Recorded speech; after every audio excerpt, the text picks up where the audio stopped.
Stop.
A little louder.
Tapi saudara juga harus ingat, yang namanya iblis itu pendakwa.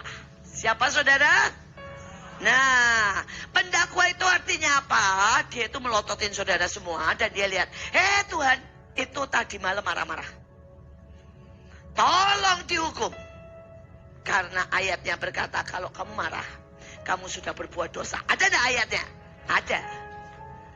Pendakwa itu begitu melihat saudara berbuat dosa, dia langsung lapor. Marah-marah, hukum. Nah, gawatnya, kitanya enggak ngomong, enggak membela, enggak beresin. Tapi iblisnya ngomong terus. Tuhan, dia marah terus. Jadi buat dia melarat. Kita enggak pernah ngajuin. Banyak orang enggak pernah minta ampun, enggak pernah beresin. Dan tidak pernah mengajukan berperkara dengan Tuhan. Kalau modelnya begitu, Tuhan terpaksa ketok palu. Yang jadi tuduhannya siapa? Iblis. Saudara di pengadilan, ya, pengadilan seluruh dunia. Kalau ada pengadilan misalnya antara dua orang, kalau yang satu tidak datang dan tidak ngurus, maka pasti ujungnya hakim membenarkan yang mana? Yang datang. Perceraian aja begitu.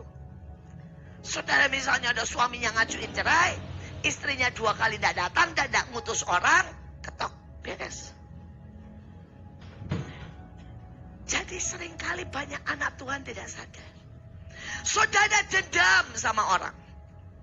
Ayatnya bilang, kalau saudara marah, saudara dendam, ada 2 hal. Pertama, Tuhan tidak bisa ampuni dosamu. Yang kedua, kamu akan seperti masuk tahanan disiksa. Ada ayatnya. Begitu saudara ini banyak dendam di dalam. Saya kesal sama si A, dia pernah nipu saya sebel sama dia, nyakitin saya, ibu saya pernah mukul saya. Saudara, pendakwa akan naik. Dan pendakwa akan bilang, dia belum ngampuni. Dia belum ngampuni pada waktu dia dirugikan. Dia belum ngampuni. Tuhan, kamu tidak bisa ampuni semua hukumnya. Dan masukkan dia dalam penyiksaan. Kata masukkan dalam penyiksaan artinya hidupmu melarat, hidupmu sakit-sakitan, hidupmu saudara menderita. Hari ini, apakah saudara sudah urusan sama pendakwa? Apakah saudara berkata sama Tuhan, Tuhan aku bertobat? Makanya saya bilang, nah kalau kita dosa, nggak apa-apa, bukannya masalah nggak apa-apa. Karena gini, manusia memang nggak ada yang tidak berdosa. Tapi cepatlah bertobat. Tapi cepatlah bertobat. Tapi cepatlah bertobat. Tapi cepatlah bertobat. Tapi cepatlah bertobat. Cepatlah berbalik. Supaya jangan sampai pendakwa menghabisi hidup. Saudara, ada banyak orang hidupnya bertahun-tahun melarat, miskin, sakit-sakitan. Dan banyak mereka berpikir, kenapa nasibku jelek? Salah. Ayatnya berkata Yesus datang untuk memberi hidup. Dan hidup dalam kelimpahan. Jadi tidak ada dari pihak Tuhan ya. Pengen kamu menderita, sakit. Tidak ada. Tapi persoalannya engkau tidak pernah bereskan. Soal apa? Pendakwa. Kau tidak beresin. Dan Tuhan tidak bisa dalam keadilannya. Terpaksa Tuhan bilang ya. Dia belum minta ampun soal berzina. Dia belum pernah beresin soal sakit hati. Dia belum pernah beresin soal yang namanya tidak bayar perpuluhan. Loh saudara-saudara tidak bayar perpuluhan aja, hukumnya semua tingkap langit akan tertutup.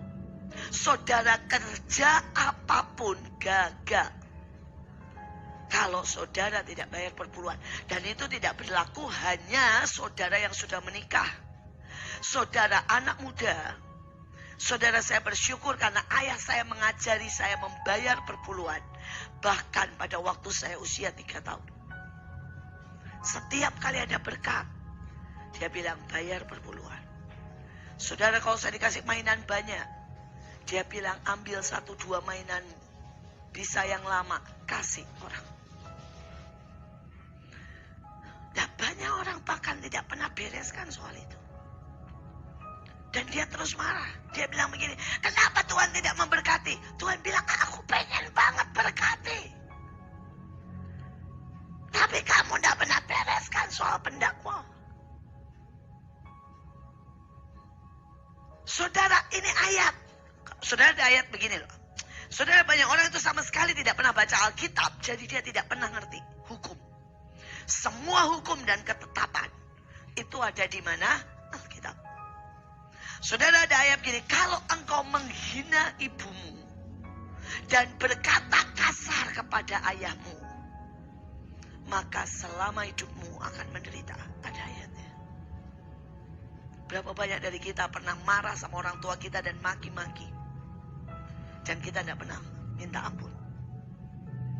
Kita tidak pernah naikkan sama Tuhan. Kita tidak pernah datang ke orang tua dan berkata, aku minta maaf. Saudara, kena lagi pendakwa. Hidupmu akan susah, menderita. Sembari saudara dengarkan firman, sembari saudara tanya, Tuhan, ingatkan semua yang belum aku beresin. Ingatkan. Loh, ayatnya jelas loh. Dia mendakwa siang dan malam. Jadi saudara, kapan aja salah, cepetan minta ampun, cepetan bertobat. Kalau enggak, dia cepetan udah ngadep Tuhan. Tuhan, ngadep lagi, ada lagi yang berbuat salah. Hukum. Oke, next. Tadi pendakwa pulang. Gak mungkin hari ini saya layanin satu-satu. Saudara ya, saudara, ini butuh saudara pribadi mengerjakan. Lihat hidupmu akan totally berubah. Ya, bisa nangkep ya di sini ya. Saudara pulang misalnya gini. Saudara tidak tunduk aja sama suami. Tidak mengampuni suami. Itu hukumannya panjang. Semua tulis yang diingatin Roh Kudus, pulang bilang gini, Roh Kudus ingetin aku. Supaya hidupku ini benar-benar berubah. Ada satu kesaksian. Ada seorang anak perempuan memang selalu berantem sama mamanya. Dan kalau berantem itu kasarnya minta ampun. Dua-duanya, mamanya kasar, anaknya kasar. Saudara, dan dia menikah. Dia dapat suami jahatnya minta ampun. Saudara, dan dia pengen hamil, gugur terus. Sampai suatu hari dia tahu, dia baca Alkitab tentang itu. Hai anak, kalau engkau menyakiti ibumu, maka hidupmu akan menderita. Ada ayatnya. Saudara, kalau bahasanya Quran, surga di kaki, telapak kaki ibu, itu kan? Artinya sama sebenarnya, itu kan bahasa puitisnya. Kalau saudara perhatian, sayang sama ibumu dan bapakmu, biar bagaimana hidupmu diberkati. Biar bagaimana. Saudara, ada hukumnya. Saudara, anak ini wah, hidupnya kacau banget. Sampai dia baca ayat itu, dia nangis, tidak bisa berhenti. Saudara, dan dia dokter itu bilang dia tidak akan bisa punya anak. Karena rahimnya itu posisinya kebalik, saudara. Jadi istilahnya salurannya itu di bawah, gampang sekali keluar lah. Pokoknya begitulah kurang lebih. Saudara, dan dia minta ampun sama mamanya. Berlutut dia minta ampun. Dan dia minta ampun sama Tuhan. Saudara, dia bilang, Bu, saya itu syok. Secepat itu. Bulan depannya hamil. Dia sampai ke dokter. Dia takut saudara bahwa anak itu keluar. Saudara, anak itu normal, gampang 9 bulan. Tiba-tiba suaminya juga bertobat. Suaminya nangis bilang, maaf, ampuni. Dan akhirnya menjadi keluarga yang sangat harmonis. Dia bilang, saya coba dengan segala macam cara. Saya coba makin cantik. Saya coba operasi. Saya coba ini. Dia orang kaya. Supaya suami saya baik. selama saya tidak membereskan akarnya, suami saya tidak bisa bertobat. Suami saya marah dikit, gampar, nendang. Sekali lagi mulai pulang bilang, Tuhan ingetin aku. Apa yang aku belum beresin? Kita gampang kok saudara, cuma tinggal minta ampun. Sesimpel itu. Tapi harus diberesin. Ya, tiba-tiba hidupmu akan berubah. Kasih tahu aja, kalau nggak mau terima selesai, udah. Saya udah kasih tahu itu vaksin itu racun. Kewajiban kita menyampaikan orang yang mau dengar. Dan seorang yang tidak mau selamat, Tuhan Yesus juga nggak bisa selamatkan, tahu? Tidak. Tuhan Yesus juga hanya menawarkan keselamatan, nggak bisa paksa. Jadi Anda, saudara dan saya itu sebenarnya sudah dituliskan namamu dalam kitab kehidupan. Tapi pada saat Anda memilih yang dari dunia ini, Anda sedang mengecewakan Tuhan Yesus. Dan iblis bisa mendakwa Tuhan, dia sudah memilih dunia. Dikeluarkan saja namanya iman itu dari kitab kehidupan. Iya, belas kasihan Tuhan. Itulah permainannya yang tidak terbaca oleh orang-orang.